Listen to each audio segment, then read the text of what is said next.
imagine you've promised your investors 17% IRR. First of all, you did not involve your property manager from the beginning. Secondly, you've already started giving out your PPM to your investors. You've promised them heaven and earth. You now decided to bring in a property manager, and the property manager says, no, baby, you can't achieve this rent.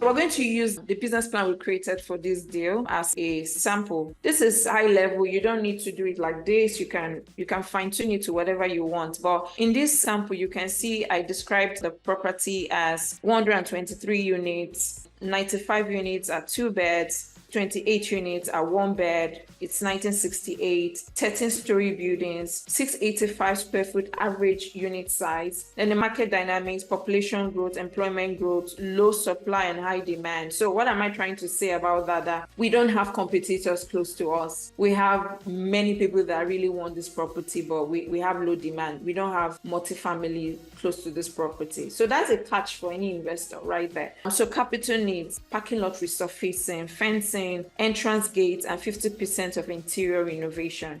My top priorities.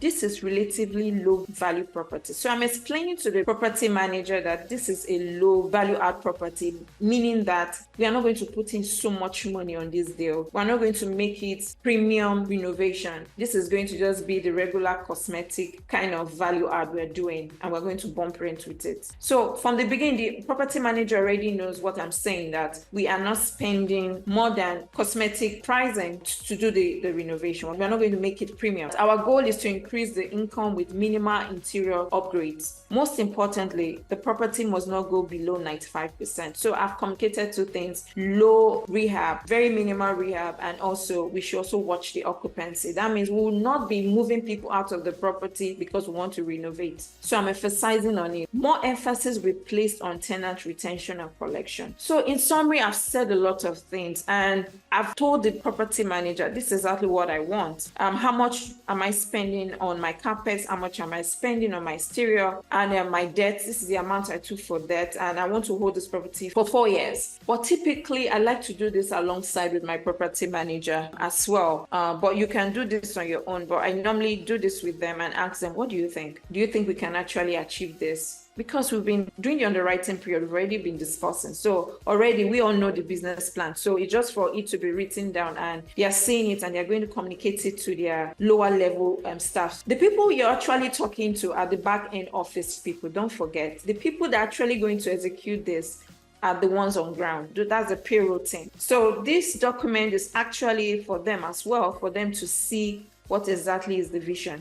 Property managers are very, very important. We got a deal, but we're not allowed to see the property ahead of time. So we took this deal to our property manager. We said, tell us about the area. What do you think about this? And they came back and they said, no, this area, no, don't go there. We've managed property there in the past. You cannot increase rent in that area. There's high crime in that area. The management company were able to guide us around that. Now, the next thing is, who prepares the budget? Is it the asset manager? Is it the property manager, the GP team? Not sure. So now the thing is, I've been in different settings and I hear people saying the asset manager. The reason why I would beg to differ with an asset manager preparing the budget is because, one, the property manager knows the numbers, knows a lot. They've managed similar properties, or they've managed properties in that market. They should be able to tell you what's achievable in terms of your expenses, in terms of what your projected income should look like, or what the market trend has been before now,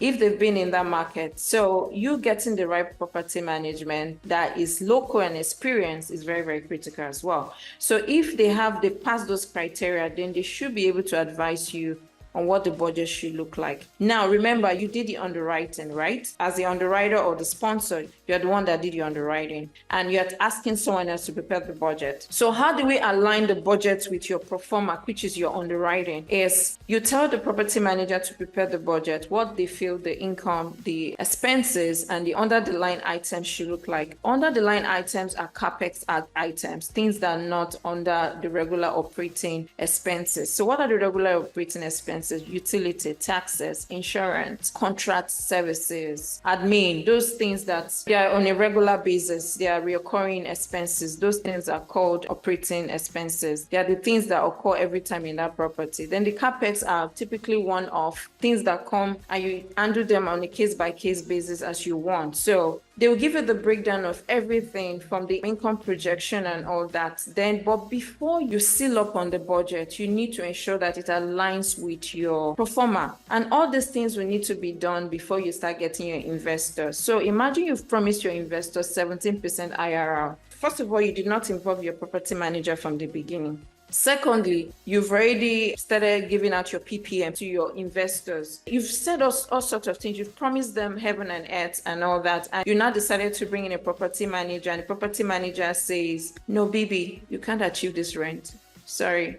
You're saying you want to achieve 900. From this market, from my perspective, you can only get 750. You know already you are messed up. How will you go back to your investors and say, sorry guys, I made a mistake? I've seen people that will just go ahead and just face it heads on. I think that is a very wrong thing for you to do because you did not start this from the beginning. So when you're preparing the budget, like I said, if you've gotten your property manager involved from the beginning, you should know that because they're giving you the budget and they've helped you out from the beginning when you were doing your underwriting, because doing your underwriting, you need to also look for the property manager's perspective on the income. So for those of you that are underwriters, you are underwriting, you are projecting on your own. Then when you've engaged your property manager, you also ask the property manager for their own perspective on the same items, on the income and also on the expenses. Based on that, you will know where you fall at. There's a lot of communication going on between you and the property manager. I've seen cases, I have called my property manager and I have disputed some numbers and I say, no,